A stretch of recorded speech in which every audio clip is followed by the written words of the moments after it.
어제 자유한국당의 필리버스터 신청 이후 결국 국회 본회의가 열리지 못하면서 전국이 경랑에 휩싸였습니다.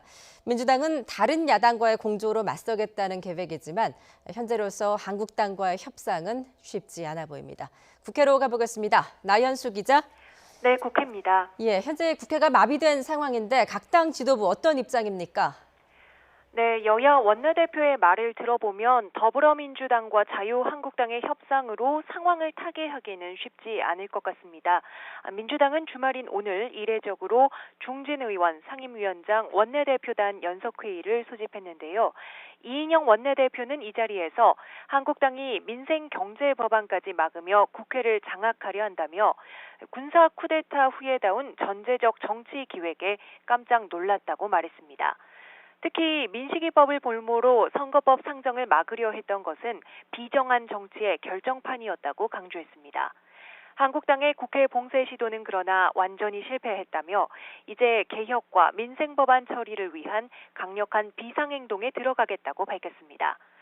한국당은 오늘 공식 회의가 없었습니다만 나경원 원내대표는 SNS에 올린 글에서 민식이법 등 민생법안 처리를 외면한 건 여당이라고 화살을 돌렸습니다. 한국당이 민생을 볼모로 잡았다는 여당 주장은 선거법 날치기 상정이 어려워진 것에 대한 화풀이에 불과하다는 겁니다. 그러면서 야당의 저항 수단인 필리버스터를 원천 봉쇄하기 위해 본회의 자체를 무산시켜버린 건 문희상 국회의장과 여당이라고 비판했습니다. 나 원내대표는 연동형 비례대표제와 공수처를 막지 않은 것은 역사적 중죄라며 저항의 대장정을 결코 포기하지 않겠다고 강조했습니다.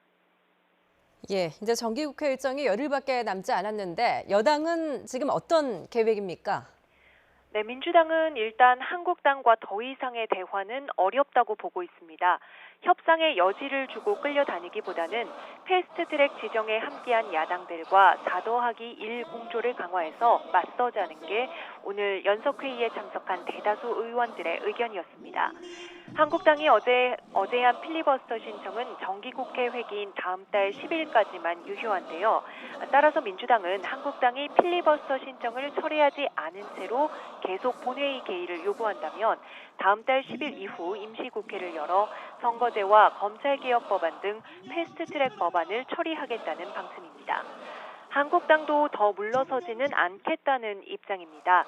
이미 민식이법은 우선 처리하겠다고 말했고 패스트트랙 법안 등 5개 안건에 대해서만 필리버스터를 하겠다고 한 만큼 더는 양보할 수 없다는 겁니다. 게다가 황교안 대표가 쓰러진 이후 동조 단식에 들어간 정미경, 신보라 최고위원의 의지도 완강한데요. 오늘 한국당 박맹우 사무총장이 청와대 앞 단식 농성장을 찾아 황 대표의 만류 의사를 전했지만 두 최고위원은 현안이 풀리지 않은 상황에서 단식을 중단할 수 없다는 뜻을 강하게 밝혔습니다. 당장 월요일인 다음 달 2일 내년도 예산안이 부의되고요. 3일에는 공수처법까지 패스트트랙 법안이 모두 부의됩니다. 이후 언제 본회의가 소집될지, 어떤 법이 어떤 순서로 상정돼 표결까지 갈지, 민식이법, 유치원 3법의 운명은 어떻게 될지 아직 쉽게 가늠할 수 있는 상황은 아닙니다. 지금까지 국회에서 전해드렸습니다.